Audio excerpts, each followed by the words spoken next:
Era 11 de março de 2018, eu estava cobrindo meu primeiro Grenal pela Gaúcha como repórter de torcida.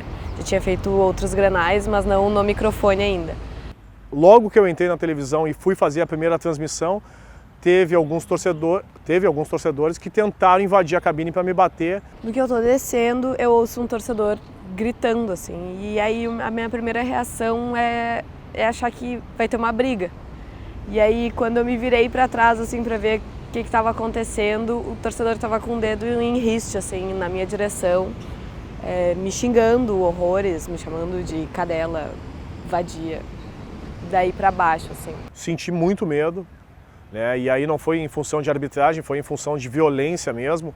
Quando um caso aconteceu em 2009, dos torcedores do Curitiba ter invadido o campo de jogo logo após o rebaixamento, ali eu me senti muito acuado, né? Porque era um bando, né? Tentando agredir 5 pessoas, eu e mais os 4 colegas. O policiamento teve que nos dar o apoio, foi uma situação bem diferente, bem inusitada, que eu não desejo para ninguém. Já senti muito medo, sim, dessa fúria dos torcedores. Agressão. Conceito definido pelos psicólogos como qualquer forma de comportamento direcionado, objetivando lesionar ou machucar outro ser vivo que esteja interessado em evitar tal comportamento. O Brasil é considerado o país do futebol, mas a paixão que existe entre os brasileiros e a modalidade muitas vezes esconde o lado agressivo dos diferentes envolvidos no funcionamento do esporte. Quem vive futebol de perto sabe o quanto são valorizados os jogadores considerados raçudos, que dentro de campo acabam realmente sendo violentos.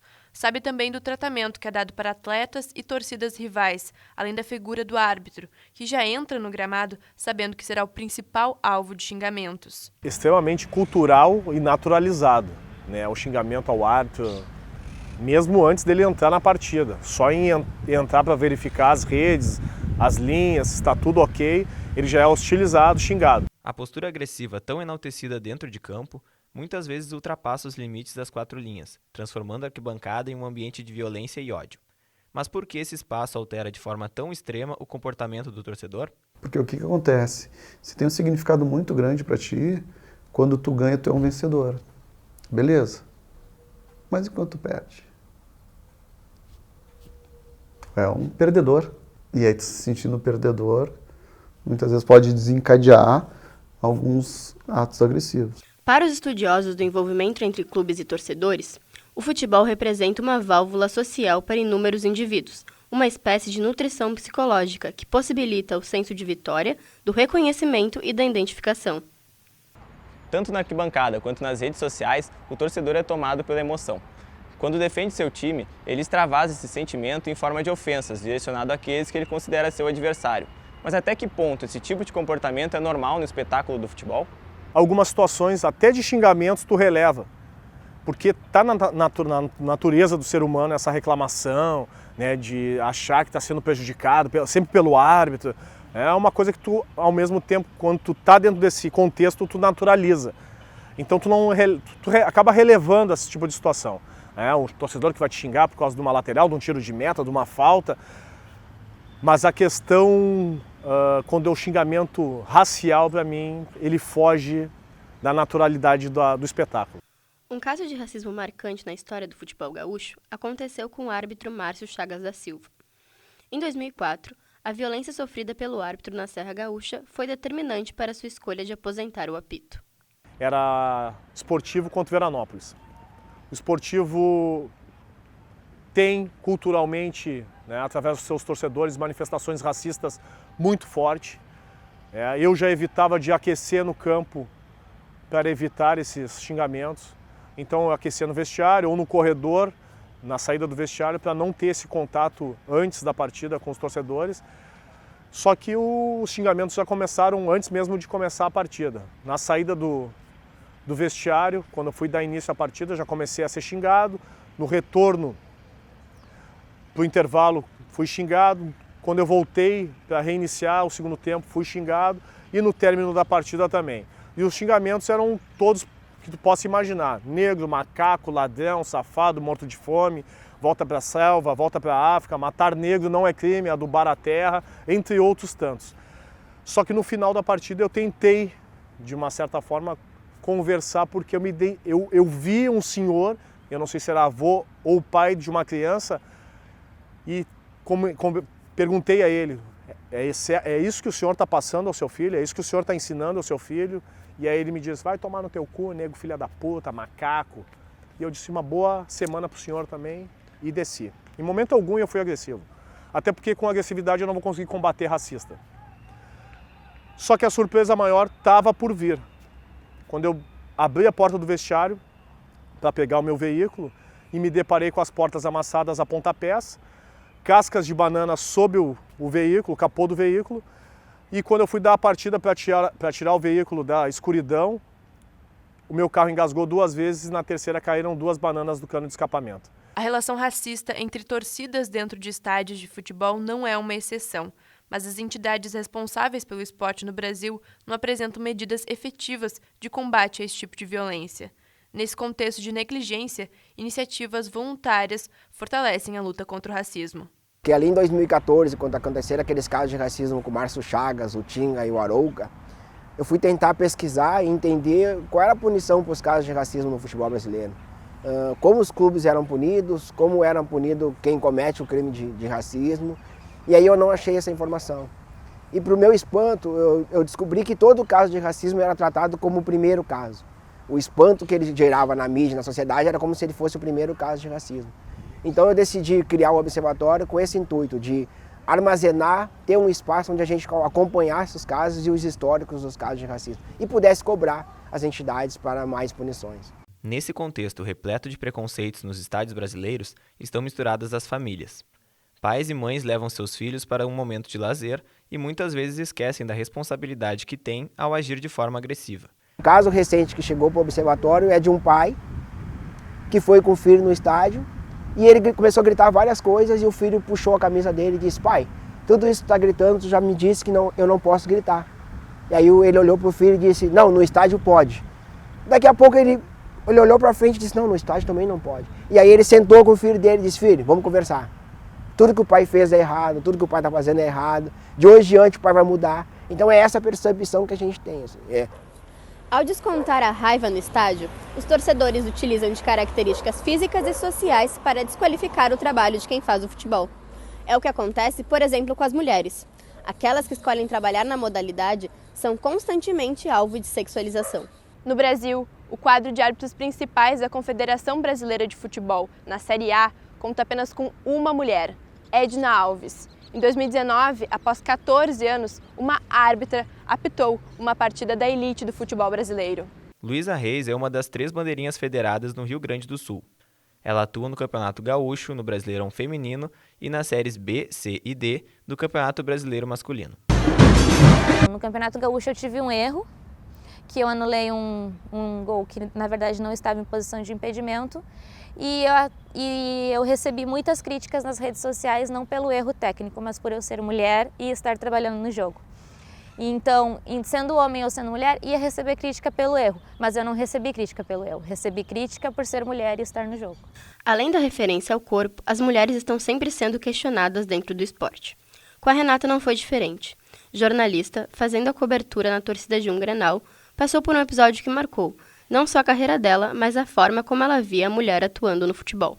Eu fui criada num ambiente assim, por isso que eu acho que eu naturalizei o machismo muito facilmente na minha vida, assim, porque eu entendi que tinha um pacote que eu tinha que aceitar para gostar de futebol. Dentro desse pacote estava ouvir piadinha, ser questionada, ter que provar que eu sabia, ser vulgarizada, ser, sei lá, quando fala alguma coisa, ser duvidada, assim, sabe? Ah, mas será que é mesmo? Não é. E aí quando alguém te retruca, tu pensa, bah, pior, não é mesmo. Daí depois tu pesquisa no Google e era. Daí, tipo, tu mesma duvidou de ti porque a outra pessoa fez tu duvidar, sabe? Um levantamento feito pelo Esporte Interativo em 2017 aponta que apenas 6 clubes da Série A tinham profissionais da área da psicologia atuando junto ao grupo. Algumas vezes, a necessidade de atuação de psicólogos é vista com maus olhos pelos gestores e com receio pelos próprios jogadores. Assumir um problema psicológico, na visão do jogador, pode acarretar no seu afastamento do grupo. Bom, aqui no Grêmio a gente ainda não tem um suporte né, especificamente técnico, assim, psicólogo ou coaching que pudesse estar orientando, né, atletas que tenham possíveis problemas psicológicos, barreiras. Acho que todo mundo tem aquelas situações assim que uma hora uma está mais para baixo, algum problema em casa, acaba refletindo aqui dentro. Acho que a maior força, o que a gente mais pode tentar trabalhar é a força do grupo, é uma ajudando a outra. O futebol feminino tem muito disso, porque os clubes ainda não oferecem essa estrutura como um todo. Por conta da Lei Pelé, os clubes são obrigados, desde 1998, a garantir assistência psicológica a atletas em formação, ou seja, nas categorias de base. Um outro projeto, ainda em tramitação, prevê que a obrigatoriedade seja estendida também para o nível profissional. Por exemplo, quando eu entrei, trabalhei no Inter, e que era na base, sim, tinha uma resistência à psicologia, como é que isso aí e tal, né? Tinha aquele jargão, né? Psicólogo é para louco e tal. E na medida então que eles foram vendo que psicólogo não é para louco, né? Que era para melhorar o desempenho, melhorar a concentração, desenvolver mais a confiança, tudo, eles, isso aqui é bom. Muitos clubes não contam com a atuação de psicólogos, mas os chamados coaches, que não têm formação acadêmica na área, mas ajudam no tratamento de problemas dos atletas. É o caso, por exemplo, do Bahia. O tratamento psicológico, na minha concepção no esporte, como gestor, ele é muito complexo, porque uma coisa é você trabalhar individualmente com cada atleta, e cada atleta tem sua necessidade e sua peculiaridade, e o outro aspecto é você trabalhar isso conjuntamente, né, como equipe. A desumanização do rival, do árbitro, da árbitra, da jornalista, da jogadora, do negro, das mulheres é o principal traço de que algo não está certo. E ações pontuais não resolvem. Porque, na verdade, essas ações elas acontecem de forma reativa. Aconteceu um caso de racismo no clube, aí o clube se manifesta.